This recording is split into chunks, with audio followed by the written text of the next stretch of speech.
Hi everybody! Today we're going to talk about Mary Wollstonecraft and Frederick Douglass.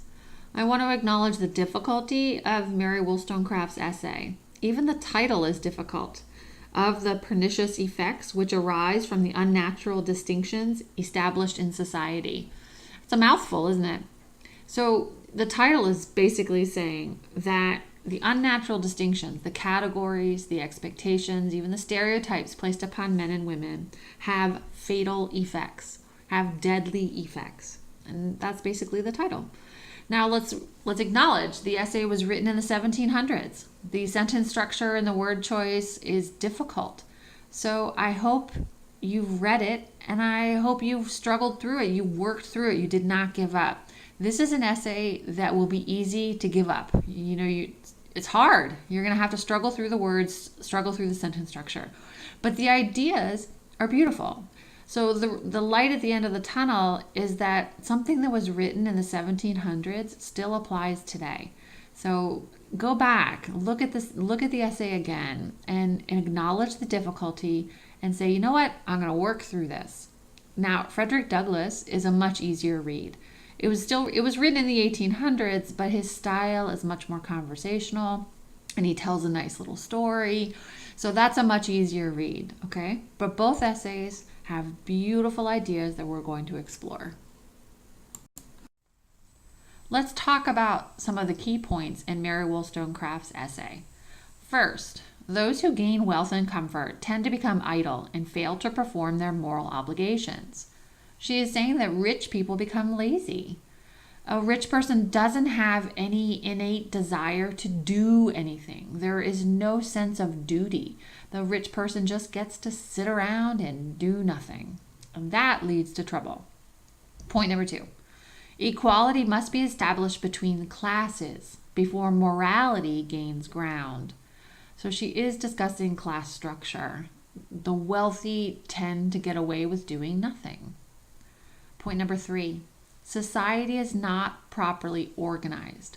Men feel compelled to gain respect by acquiring wealth, and women advance by using their charms. So she's saying that men and women have different jobs, and men's main occupation is to get money, and women's main occupation is to be pretty. Now let's stop for a second. This is a very important idea. Mary Wollstonecraft was writing in the 18th century, in the 1700s. Now look at the idea. Is it still true today? In the 21st century, is man's major occupation to get money and woman's main occupation to be beautiful? Stop and think about that. All right, point number 4. A woman's rank in life requires her to be dependent and to be a mother. She is not afforded the opportunity to think or act for herself. Now, Mary Wollstonecraft was writing well before Virginia Woolf, but do you see a connection between what Mary Wollstonecraft is saying and Virginia Woolf? Point number 5. Wealthy women do not have to be mothers, but they do not have other plans to share in government, medicine, business, or politics. So a woman doesn't always have to become a mother, and biologically, sometimes women cannot be mothers. However, a woman has no other job opportunity. She is not afforded opportunities in government, medicine, business, or politics. The final point. The most respectable women are the most oppressed and become contemptible only because they are treated with contempt in their bondage of ignorance. It's interesting. The most respectable women are the most oppressed. It's an interesting idea. Stop and think about what does that mean to you. All right, now we're going to go to a specific section. Okay, so I've put the very first sentence of the essay on this PowerPoint.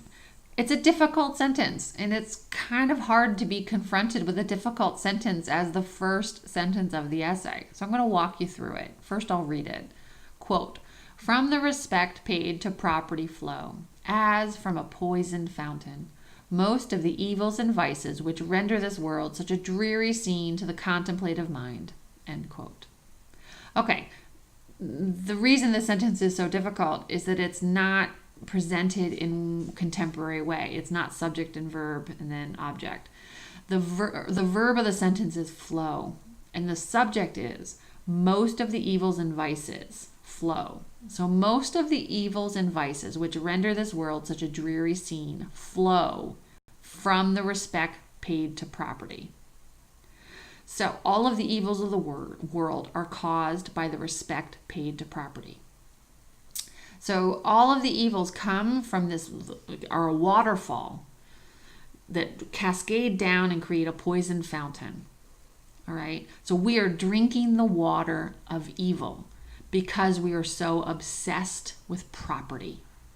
So we are obsessed with literally land and money, but we are also obsessed with making women property. And all of the evils of the world come from this categorization. And it creates a fountain that everyone's drinking, and it's poisoning us. Okay, so that's her first point. That's her very first sentence.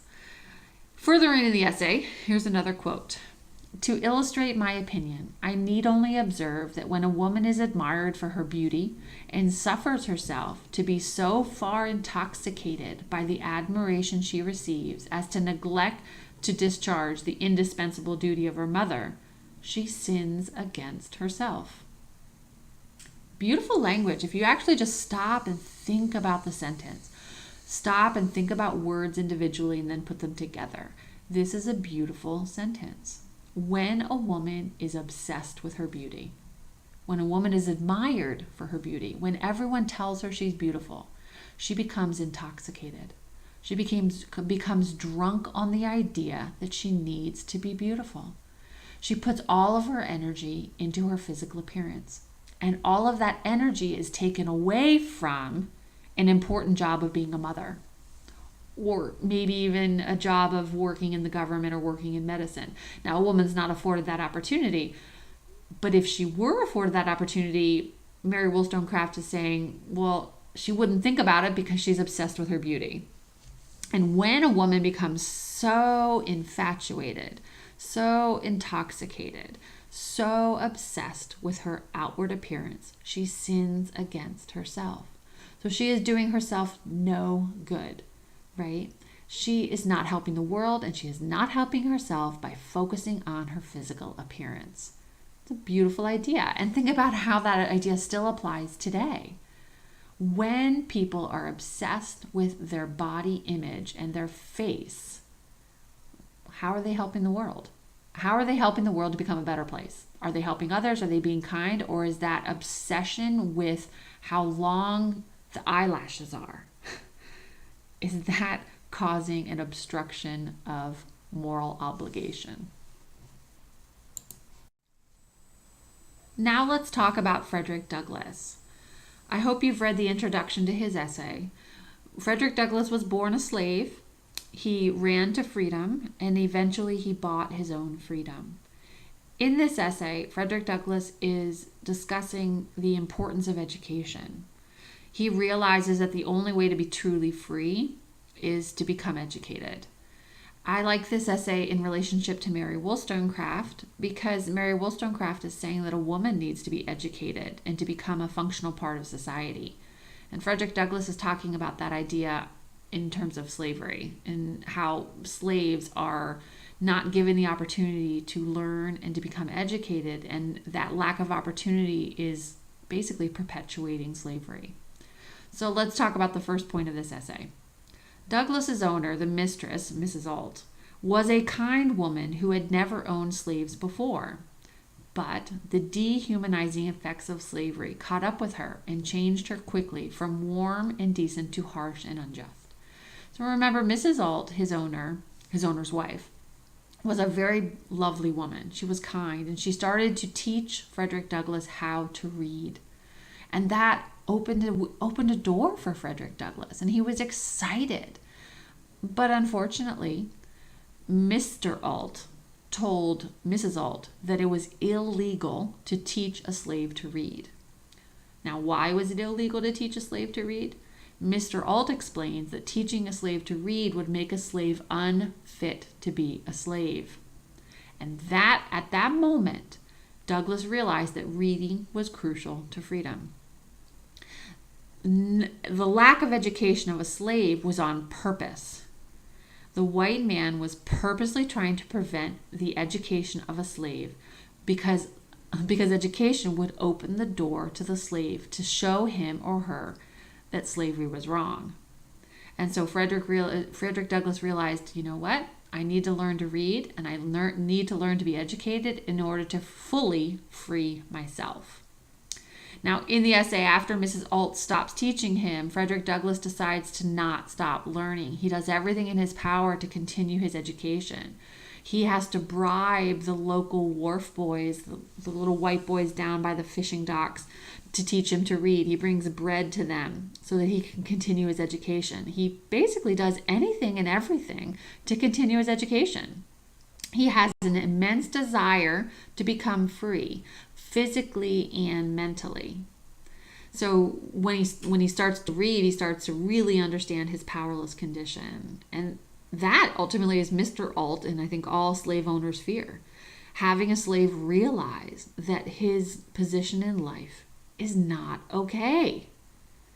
Now, in the essay, Douglass also discusses that life as a city slave is much different than a country slave, a plantation slave. In the city, a slave has a little bit more physical freedom. So that's an interesting point. Slaves that were out in the plantations, their job was much harder and more dehumanizing. So that's just an interesting point. All right, let's talk about a specific part of the essay now. Let's put this quote into context. Remember, Mrs. Alt, his master's wife, was told that it was illegal to teach a slave to read. So Frederick Douglass makes a decision to continue to learn. Okay? He's going to go figure out a way to have other people help him, and he's going to do everything and anything in order for that to happen. And he says, quote, "Though conscious of the difficulty of learning without a teacher, I set out with high hope and a fixed purpose, at whatever cost of trouble, to learn how to read." End quote. This quote is great. It shows us Douglass's personality. It shows his commitment to education.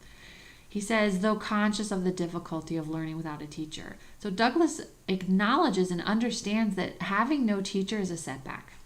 It's going to make learning harder. But he says, I set out with high hope. He has high hopes. He believes in himself, and he has a fixed purpose. He has a goal, and he's going to meet that goal at whatever cost.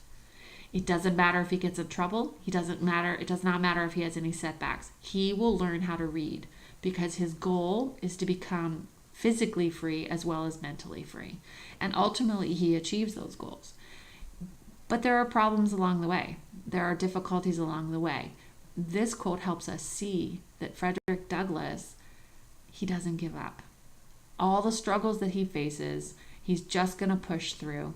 He knows what's ahead of him, and he is willing to fight the fight.